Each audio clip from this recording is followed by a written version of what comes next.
week, we have a very special guest, the main candidate of Florida's 65th district, Jake Hoffman.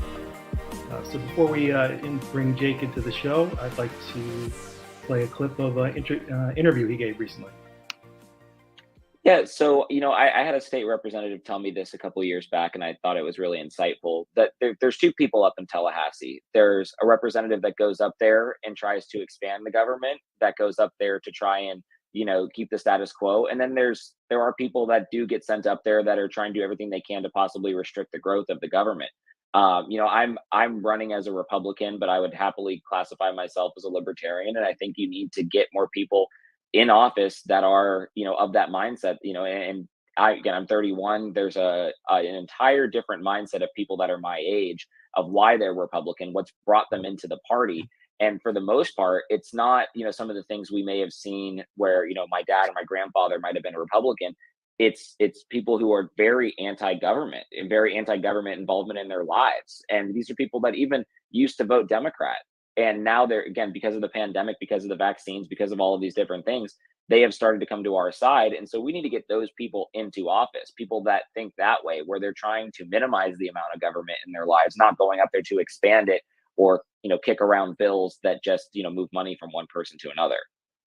All right, now I'd like to welcome to the show Jake Hoffman. Hey, how's it going? Great to see you. Good. Great to see you too. How's it going? Things are going well. I'm off and running and campaigning. All right, so let's jump in. I have a few questions for you. All right. Okay. All right. So to start off, so originally you didn't know what district you'd be running in because of redistricting. Sure. And Jackie Toledo was still making her mind up what to do. Now, I loved when you said, "I'm not dropping out. Wherever I run, I run." You originally would be running in a district that actually had more registered Democratic voters, and you actually put in $50,000 of your own money. So to me, that really shows, the belief that you have in your message. So take me through what that was like, not knowing what district you were going to be running in. Yeah, and for people that aren't aware, if you're not paying as much close attention to politics as some of us are, we had a redistricting year, and everybody didn't know where they were running. Nobody knew what the maps were going to look like. Florida is actually one of the last in the nation to host a primary and thus get the maps out as well. So a lot of us were up in the air and up in limbo, but I happen to know that there's a lot of movement around here in Hillsborough County and around Tampa. And I knew that we were going to have a good chance at having a nice Republican district here. And so I got in, and, despite, what happens when you're a young person getting into office, which is a lot of people will sit around and tell you, don't get in, just wait your turn, all of that stuff. And my answer is simply no, right? It's the same mindset that I had going into running a business. Is like the old guard is going to tell you, don't do it, don't get in, just wait your turn, all of that stuff. And one of the things you realize is no, like you said, let's put $50,000 in. Let's tell people I'm running somewhere in Tampa whenever these maps get drawn. And now you've got to put me on a map and deal with me, not just kick me around and wait around for the maps to come out so you can put somebody else in, which is what happened eventually.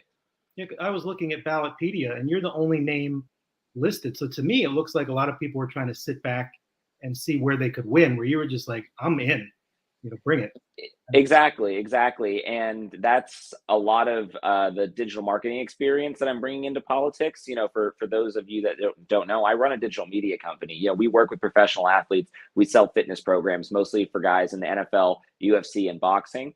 And, we actually sell products on the internet. So I know what I'm doing here. And then when it comes to politics, like everything else with the government, they're 20, 30 years behind when it comes to digital marketing. So most candidates are not even going to have the thought cross their head to start working on their SEO, to start working on their website, to start working on things like Ballotpedia and all of that good stuff that people are going to look at and people are going to search for, because we live in a very digital age where people are going to try and find out the information about you, and you've got to make sure that you're out there.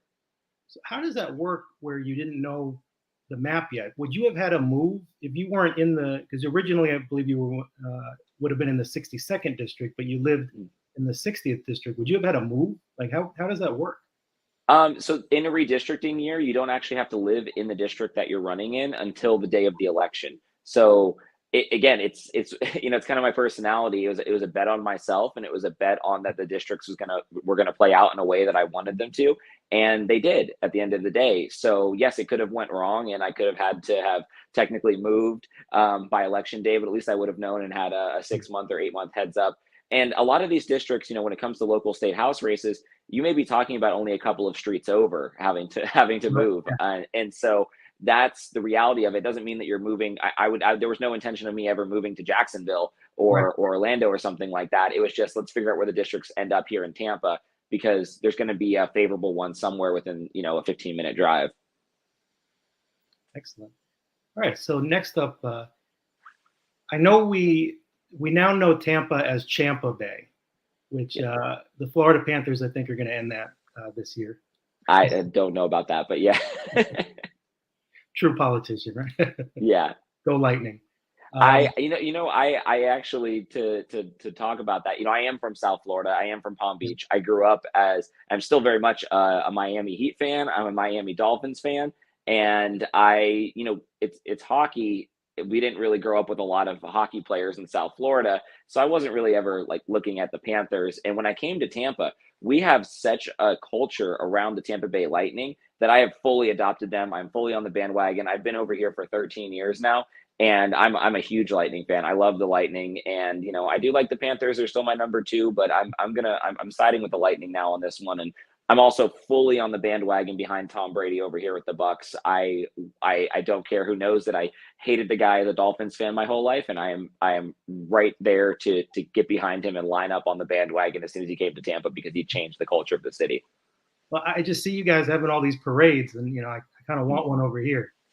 Yeah, we love our boat parades over here. That's for sure. Yep, I have a Boca Raton behind me. I thought you'd appreciate that.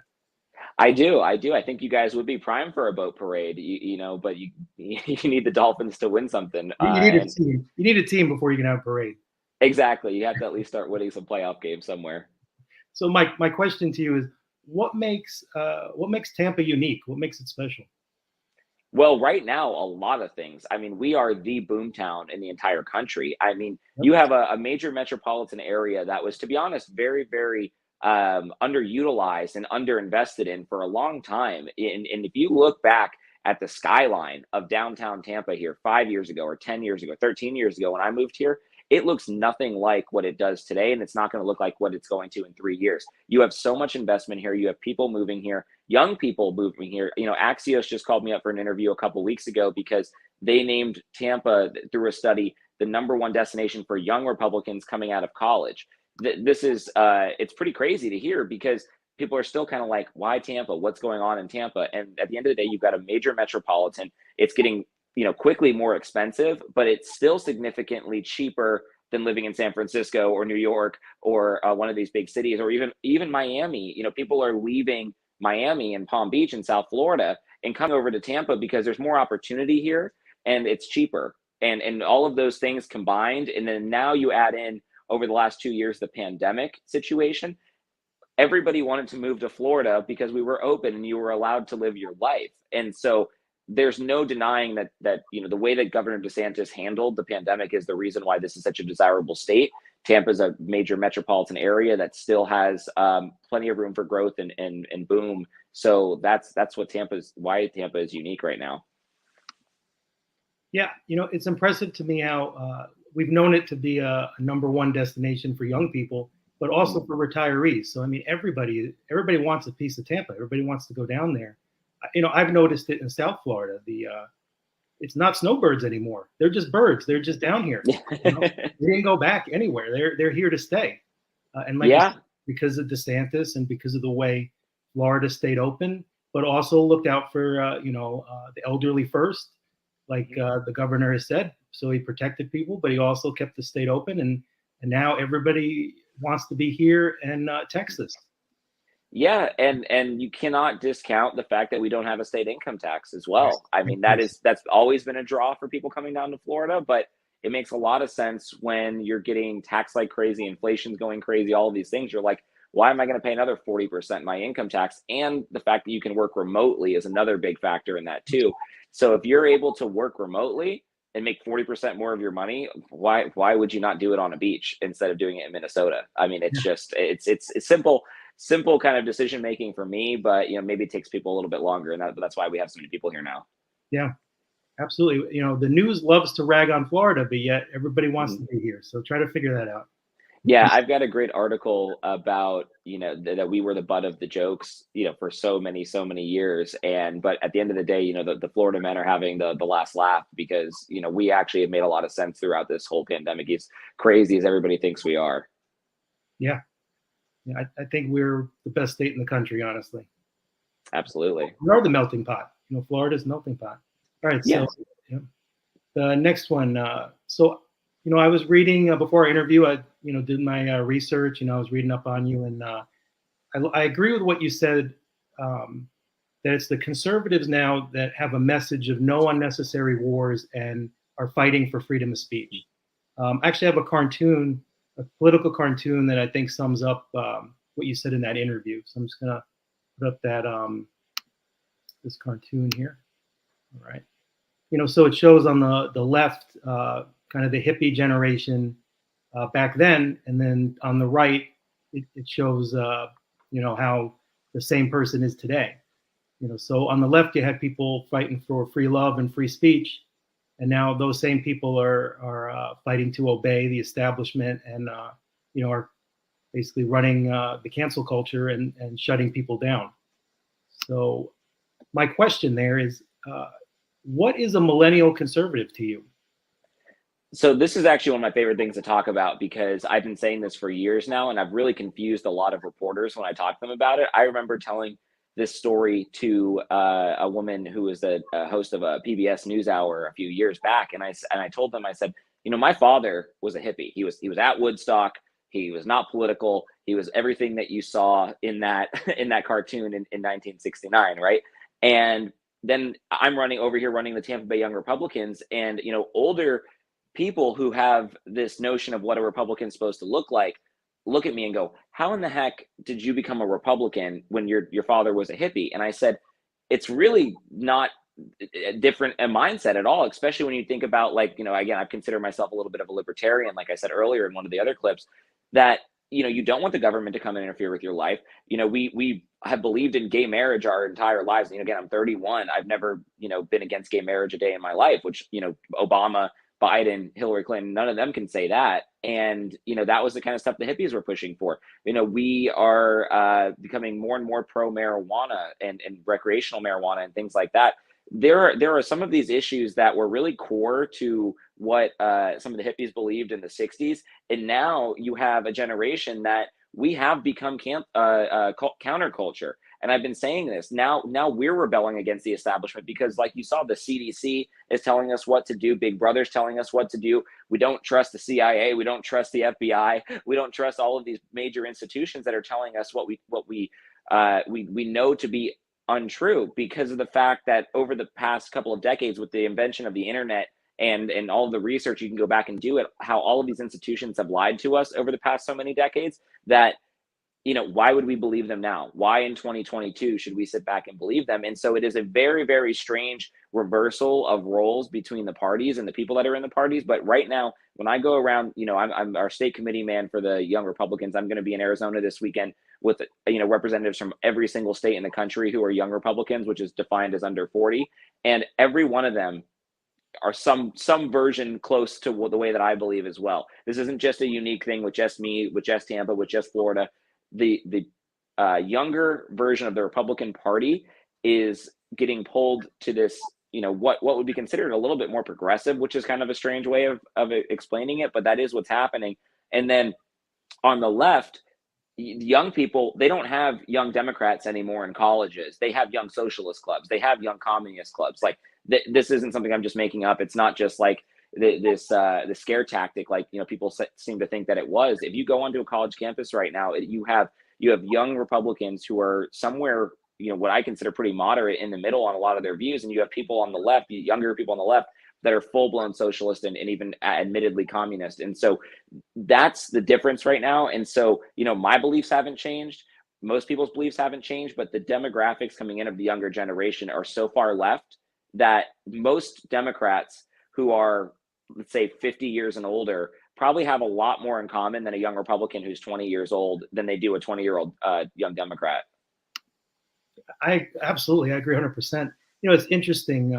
Bill Maher, there's times where I like some things he says. Sometimes I don't like some of Sure. the but it's interesting how he can be so far to the left at times. But then right now, he's angry at the cancel culture and that people can't make jokes. And he talked about George Carlin, how George Carlin continued to go to the colleges because he felt that's where the free speech was. And now the same profession, comedians are saying we won't go to the colleges anymore because that's not where the free speech is. So it's interesting that sometimes people villainize conservatives or Republicans and they fight it, but then when it turns on them, they go, now I see why freedom's important. Now I see why freedom of speech is important. When the mob, turns on you, it's a whole different feeling than when you're part of it.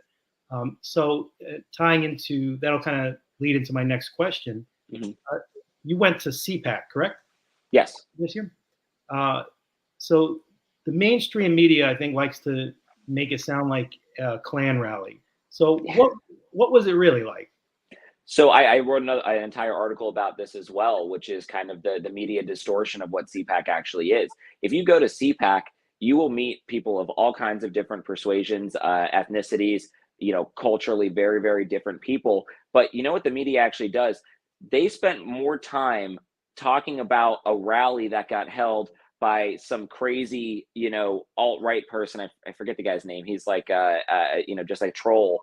And he held something nearby to CPAC. There are more articles written about that. Something that I was there for a weekend, never even heard about.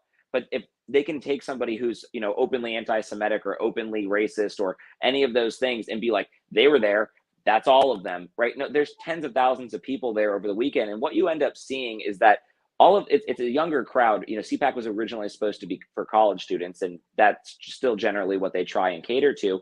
But you have people, most people are talking like I do, right? You're having conversations about things like cryptocurrencies, right? That's a huge issue right now amongst young people that are sitting around at CPAC on how that's going to be dealt with. There are people that are talking, obviously, there's still a lot of people that like Trump. I think that there's even more people that like DeSantis in those rooms, because especially when it's being held in Orlando. And at the end of the day, CPAC is not this, Klan rally that they make it out to be. I'm always really surprised, and I've run the Tampa Bay Young Republicans here for the last 4 years. We're one of the largest clubs in the nation. We won the best club in the entire nation in 2020. We won an award for it.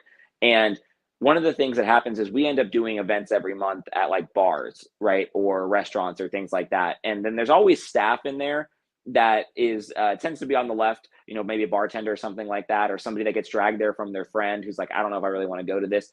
And then they come and they listen to us, and they always say the same thing. They go, this isn't what I was expecting. I was expecting it to be much different. And I'm always like, what did you expect? You think a bunch of Republicans like come and sit in a bar in the middle of Tampa and like put on white hoods and sit around and plan like our next lynching? Like, it's wild. Like, no, you have a bunch of very normal people, regular, usually business class type of people who are getting themselves involved, that are politically thoughtful, politically nuanced, getting together because they have something in common, that they're on the right, but they don't have a place to express that. And so, we have to do a better job of being outwardly Republican and talk about this kind of stuff, because for so long we were, the silent majority. And right now, they try to keep it that way with the media. They try and, make any affiliation with the Republican Party very, very dangerous to be affiliated with. You see that with January 6th, right? This is a group of people who were, let's say a couple thousand people, that they're now painting 70 million people who voted for Trump as insurrectionists. That's wild, right? There's an attempt to tie us to the absolute worst in our party, and that's just not the reality of what it actually is. I feel the same way. And I'm kind of, the show's not about my views, but I try to run the show. I try to respect all different, opinions. But one thing that I feel like is proof of the bias of the media is that people have that distortion of what Republicans and conservatives are. I mean, to me, that's the proof. And what I find offensive, even though that word is thrown around too often, is like you said, Republicans will get tied to, by the media, the worst of their party, while Democrats, if you have Bill Clinton do many terrible things, never get tied to any of that. And, I think that's the double standard in the media, that there's so many good conservatives that are out there, especially like you and people in the state governments and the Senate and Congress people. But presidential politics is a whole other beast, and people forget that there's so much diversity within the party that isn't just, one man or one. Yeah, I often tell my Democratic colleagues that, or Democratic voters, if you're mad at the Republican Party, you're usually mad at somebody over 80 years old who's white and sitting in Washington, D.C. That is not the same as somebody who's young, 30 years old, and grew up in South Florida. We're different people with different beliefs. Yeah, absolutely. And I'm glad that young Republican is up to 40 because I'm 39. So there you go. You're welcome at any of the meetings. I didn't know I'm still a young Republican. So, yep. All right. Or let's move on. So. Yes. All right. So Orrin Hatch passed away last week. He was known as a staunch conservative. He was also known for working and being friends with Democrats like Ted Kennedy. You don't really see people working together like that today. So my question, are you too nice for today's politics? I don't know if I'm too nice for today's politics because but what I will tell you is something that is a very real truth. And people like to think that our country is split with right and left.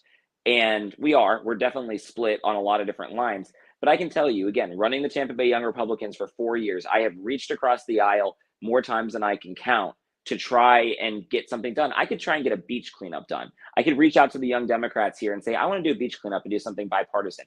They will not talk to us. They will not interact with us. They will not do shows with us. They will not sit down and do a forum with us or debate with us. They do not want to be associated with us at all. And when I see it all the time. I'm not sure. I know I don't pay as much attention to local politics down in South Florida, but I see it in Tampa here. If a Democratic city councilman goes over to, a right-wing group to speak, the Democrats destroy him. Why are you talking to all these people? Why are you talking to those insurrectionists, racists, this, that?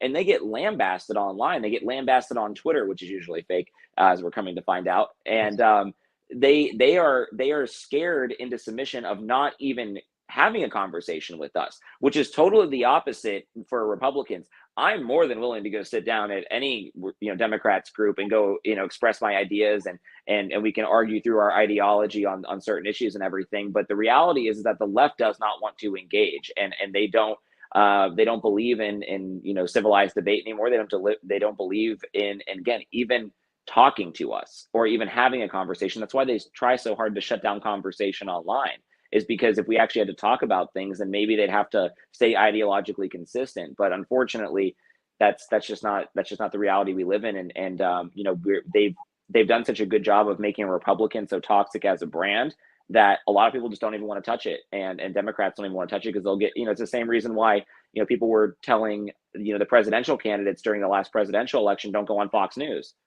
Why not? Why would you not go talk to the other 50% of the country? And so that's a totally wrong mindset that, I think it's totally against free speech. I think it's totally against the idea of bipartisanship. And, I don't know if I'm too nice to answer your questions. I just think that on the right, we tend to be the ones that are reaching out, and then the left are the ones usually shutting the door. Well, I grew up in, upstate New York, and upstate New York's an interesting place because it kind of leans probably to the left, but it's not liberal. Upstate, They say the more upstate in New York you get, the more north you go, the more south you get. Yeah. New York. And, I kind of grew up with the mentality that the Republicans were the mean ones. They were they didn't care about people. Democrats cared about teachers and, sure. and women and everybody. And then when I moved to West Virginia, and again, I'm not here to villainize any groups, but the Republicans were the ones helping me fix my tire. They were the ones that if my tire was out, they would come and not just tell me it was out, but would put air in it for me. Mm-hmm. And I met all these great Republicans there, and I'm like, I don't think these stereotypes are true. Mm-hmm. So at the same time, though, I think politics does get kind of nasty, and I think that it's interesting because the American public, I think, want they don't want all this all these insults and screaming and arguing. They want uh, level-headed people. But for some reason, during the primaries, sometimes these ugly commercials sometimes they get votes, even though it's like the American public say they want one thing, but then sometimes they go with the other thing. So Well, I think, it's something that in our culture, maybe it's just in human DNA that we like to see conflict. We kind of like to watch the blood sports. At the end of the day, it's something people watch, reality TV all day, right? They watch really bad TV. Why do they do that when they know it's bad for them and kind of mind numbing because it's entertaining? People watch like the Housewives show where they're throwing drinks at each other and fighting and stuff like that. Yeah, I think that a lot of people in a survey would tell you they want to see politics be nice, but I think people right. can't turn away from a fight. Yeah. Because I think you are, I said Florida is America, and I think you're America. I think Americans are, uh, you know, fiscally conservative, and then on a lot of social issues, they want people to have their freedom, Sure. and like you said, libertarian for me is hard to. I kind of define myself in that realm of a libertarian, but sometimes I feel more moderately conservative or independent, so I kind of Sure. go in between those. But I think when it comes down to it, that's where America is, and I think your views and your values are right there with America. And And I think it's also, like I said, it's a generational thing, like I've talked about before. I think that our generation, we have a hard time defining libertarian. That term's kind of thrown around a little bit, and people don't really know what I'm talking about. But when you start talking about just government not being involved in what you're doing, it is such a big overarching theme of where we are. And I think that is what Americans want. And you saw that during the pandemic. There were other countries where that were like, please, government regulate us, where we have this like inherent thing that goes all the way back to 1776 where we're like, no, government shouldn't be able to tell us what to do. We have this spirit amongst us where we're like, we just want to run our businesses, leave us alone while we run our businesses. We want to have, freedoms to do whatever we want. And we, rank freedom higher and higher than anything else, where there are other cultures and other societies where they don't rank freedom as high. They rank, safety or some of these other things higher. And the more, that we stray away from the freedom, the more dangerous that I think we get into when you start talking about like higher, political philosophy of allowing for things like authoritarians and socialism and communism and all these other things that, have been thrown around for a long time. But at the base, we really believe in freedom. I think most Americans do believe in the idealism of freedom, but again, there's been like a slow breakdown over the past couple of years where people are willing to give up their freedoms. well, I like that you're willing to fight for what you believe in, and you don't just go by the pollsters.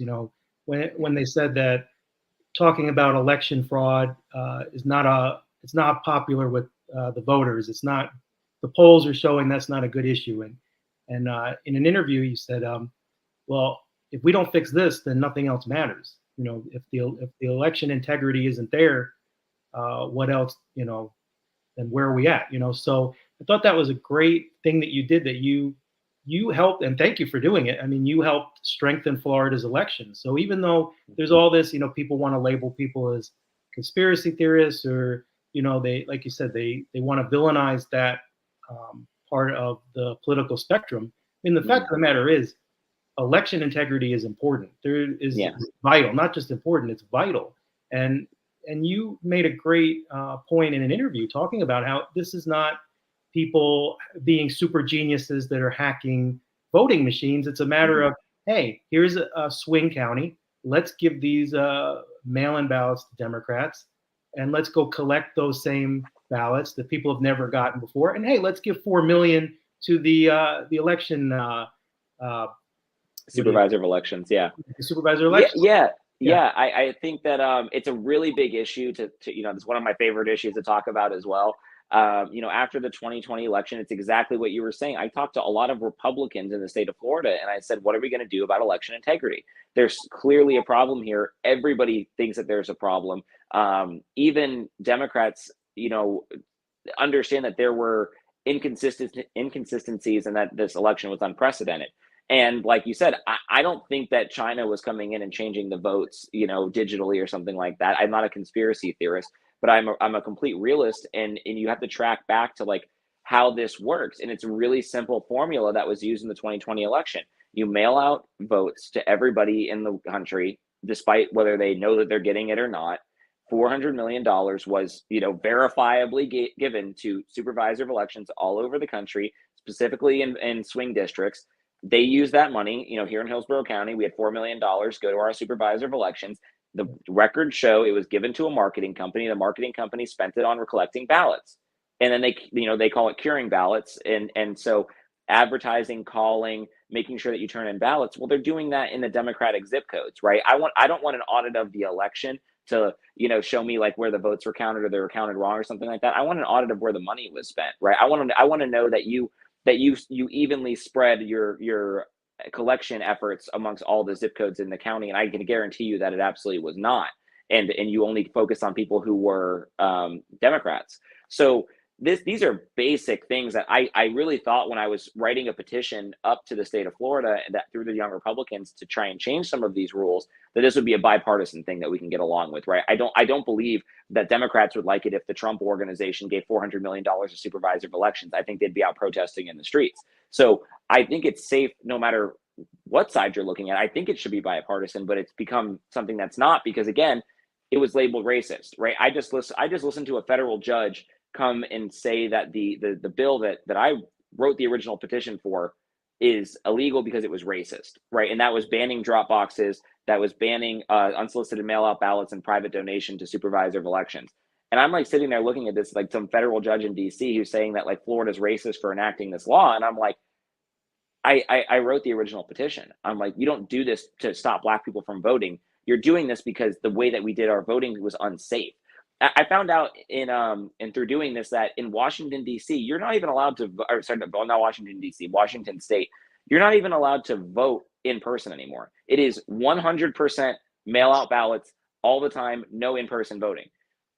I don't trust the election that's coming out of Washington State if that's how you're doing things. That touches too many hands. It's not a safe way. There's no a store of record of any of this stuff. And so, some of the things that I was also talking about was trying to incorporate blockchain technology where you actually have a public ledger of all of the votes that go in. And I know it's a very complicated concept to try and go into right now, but these are the kind of things that I'm pushing for that I think that are pivotal, and they're being used in other countries to help secure their elections where everybody knows there's a real problem and where they're being used as solutions to solve their elections. Why are we not using some of those things here in America? And I really absolutely abhor the idea that this is a racist concept, that we don't want to have private money going to supervisor of elections to send out mail-out ballots and things like that. It has absolutely nothing to do with race. I knew somebody who had a friend in Estonia, and they talked about how their voting system was all very organized. People would even vote, online, I think, or something like that. It's all technological. I don't know if that's the solution, because I actually like that we have all our states have different ways of doing it so that one company can't dominate the whole system. So I actually like, even though people like to mock America for having all these separate voting systems in different states, I actually think that is a strength for us. I think it's a fundamental, core value of America. The fact that Democrats were trying to federalize the election law for the last couple of years it is the scariest thing that they have done. And I know people don't seem to think that it is, but when you federalize election law, you are now taking the power out of 50 different states and you're putting it under one party, one man's rule, and you will never get another party in charge ever again. That is how takeovers happen in countries. And so absolutely 100%, it's the most important issue that exists in the country today, is that you make sure that all of the states have their own rules and are in charge of their own elections, and then we do the things that we need to do to strengthen them. Absolutely.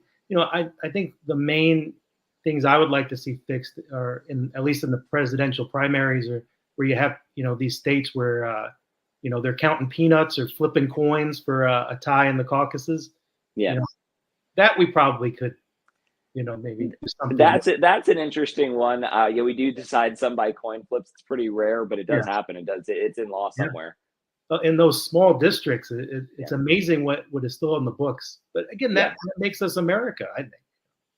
absolutely. I wouldn't want to lose that coin flip. I don't know. Would you be happy to lose? I don't think you'd want to lose. I would be pretty mad if I lost on a coin flip because we tied.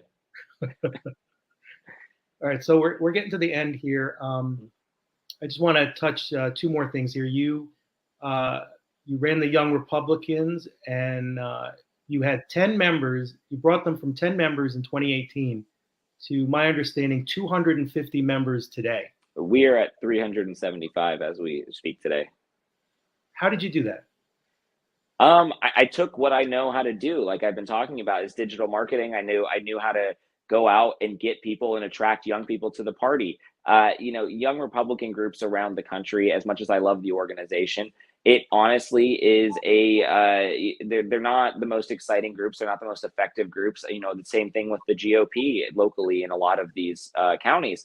They're not exciting to go to. So how do you make it exciting for young people? Where you go to a bar and you make it something fun, you make it something cool, and you make it something hip, and you use marketing to make it so that people actually want to go, and then you incorporate politics alongside of that instead of politics being the main driver for it. So it was a lot of that, and then it's a lot of staying consistent and being dedicated, like anything else. Like, if you put out an event every single month and everybody knows, like, that's a really fun thing for me to be at every month, they're going to keep going. And then you actually take on political fights around the city, then that gets people feeling like they're actually doing something. When you're writing legislation that ends up getting enacted by a state representative or a state senator that's taking on some of your ideas, you feel like you're actually being involved. And so if you just, it starts to snowball like anything else. It's like starting a company, and then all of a sudden 5 years down the line, you're like, oh, we've grown quite a bit, and it happens fast.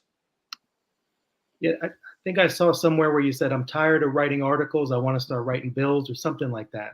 Yeah, that's correct. Yeah, I've spent a lot of time writing articles and writing petitions and trying to get, politicians to do the things that we're asking them to do. It's just time to just go in and do it and write the laws. Yeah, and I think it's great showing young people and people in general how empowering that is to be part of the system rather than to sit back and just complain, oh, things are so bad or things are so polarized. Well, change it, make it good. Yeah. Make Yeah, it. I had this argument with a lot of my friends that are very just disillusioned with the system, right? Where they're like, America's broken, two-party system, I hate it. There's a lot of people that just don't even want to deal with politics, and I don't think you get to complain and throw rocks at the house. I think you need to be inside of it. You need to change things. And so, when I was getting involved with the Young Republicans, I had a lot of Democratic friends who were like, "What the heck are you doing, getting involved with the young, Republican Party like that? They believe this, they believe that. I can't believe you would stand for that." Well, maybe I don't agree with, like I said, I'm pro-gay marriage. 10 years ago, that wasn't the case for the Republican Party at all. And you look at it and you go, okay, well, I believe in all of these other things that the Republican Party stands for. I don't like this one thing. How do we go in and change this one thing? Right? If that's your sticking point, how do you go in and change this one piece of the Republican Party? And then you've seen it. Now you've seen that the change happens and the generation starts to change. But we don't need. I don't need to go join the Democratic Party. And for me, it seems like I got to change like 90% of their platform, not 5% of their platform or 10% of their platform. Like, I'm not changing my stance on the Second Amendment. I'm not changing my stance on government being involved in my life. Those are fundamentally Republican platform issues, things like that. And so there's pieces of it that I don't like. You have to get involved, and that's how the party evolves. And you're seeing there's a reason why there's going to be a huge red wave this year. It's because the messaging has finally picked up. Especially here in Florida with DeSantis and Trump to a lesser extent. They were able to tap into the way that people were feeling about cancel culture and woke culture and all of these other things. And finally, we had Republicans who were actually standing up for these things and talking about it instead of sitting kind of quietly by and being empty suits. And that's exactly what we don't want. We don't want empty suits. And you know what? Young people like to watch the internet. They like to see characters, and they need people who are going to be energetic and entertaining for them to watch. And, I'm going to give them a show while we run. Awesome. All right. So then, I just want to ask you here, as we wrap it up, I love that you consistently talk about the importance of authenticity. Yeah. And that's an important thing to me. When somebody says I'm genuine, I consider that to be the highest compliment. And then that you don't do what's always popular or what the polls are telling you to do. Mm-hmm. So you said that you stood up for your rights at a young age. So what did you mean by that? What was it that really kind of lit this fire for you to stand up for what you believe in and what you think's right? Yeah, I think that, first off, people don't want to hear the old style of politicians that come out there with a prepared speech and tell you, whisper sweet nothings. And that's, to be honest, what I see a lot of Joe Biden doing, right? He gets up there, and if he can, coherently say a sentence, it's a very nicely prepared speech. That's why Trump won, because Trump came out and just said whatever he felt. It was refreshing to finally have a politician speak normally and speak to people and just kind of fire from the hip. People are done with prepared, inauthentic politicians. So you need to be real, and you need to know what you're actually talking about, because I see it now, locally. I see it, at the state level and all of those places where you have people who are still trying to go in and do that old style of politics where they don't really believe these things. They're not really going up there because they care about anything, and it doesn't resonate with people anymore. You need to be authentic, and it's the same thing on the internet. It's the same thing with companies. You can't fake your beliefs. You have to be authentic, and there's too much media attention on it to not be able to do that. And when it comes to what you're talking about with defending my beliefs and going against what's popular, the examples that I like to use is that when I took over the Young Republicans in 2018, we had something called Amendment 4 going on here in the state of Florida. That was to extend felon voting rights to felons who didn't commit murder and didn't commit any sex crimes after they get out of prison, so they can vote again.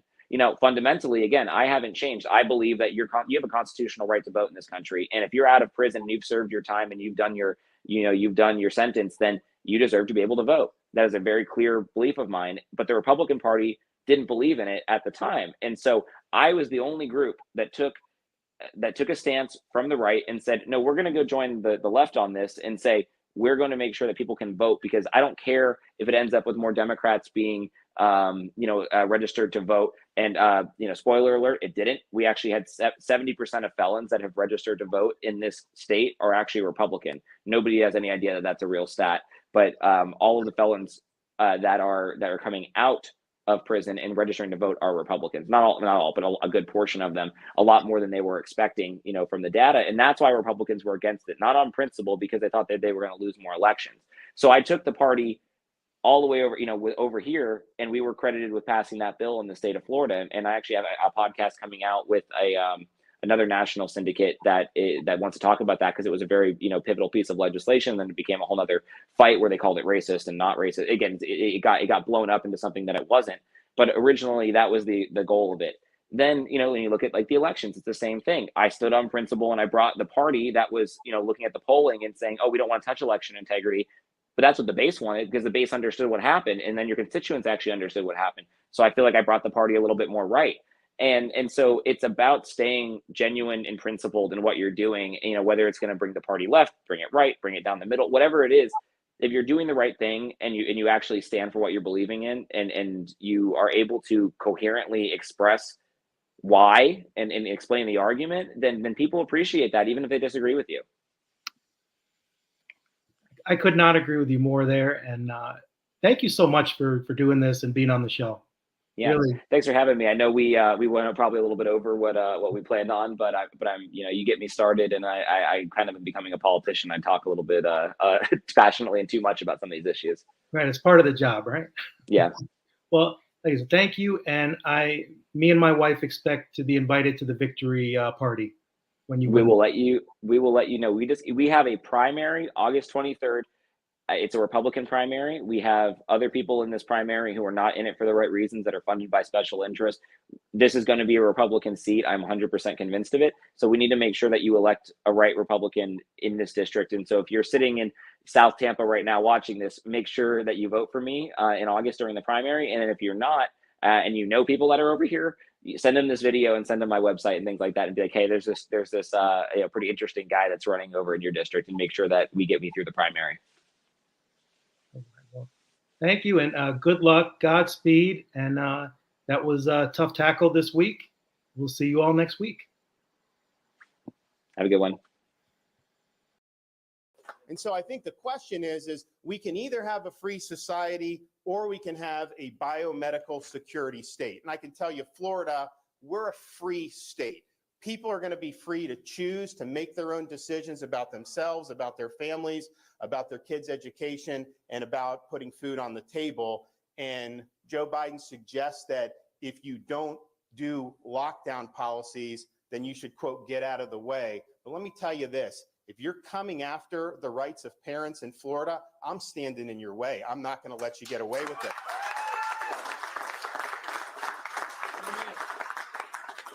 If you're trying to deny kids a proper in-person education, I'm going to stand in your way, and I'm going to stand up for the kids in Florida. If you're trying to restrict people, impose mandates, if you're trying to ruin their jobs and their livelihoods and their small business, if you are trying to lock people down, I am standing in your way, and I'm standing for the people of Florida. So why don't you do your job? Why don't you get this border secure? And until you do that, I don't want to hear a blip about COVID from you. Thank you.